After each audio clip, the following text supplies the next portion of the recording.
Hello, madlang people, mabuhay. Good morning. Ito, lumipat na kami ng daanan ng aking anak papuntang school. Ayan, hindi na gaanong maputik at madulas. Ayan, naglalakad kami. Kaya lang medyo malayo itong nilalakaran namin papuntang school.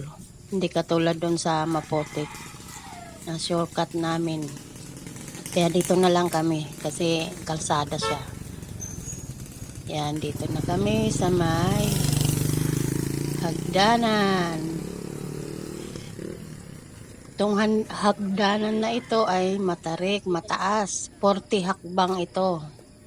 Pababa at pataas. Yan. Kahit papano, hindi siya maputik. Kaya dito na lang kami dumaan kahit medyo malayo. Yan, yung aking anak ay okay ang paglalakad niya. Hanggang dito na lamang po. Salamat sa panonood. God bless po.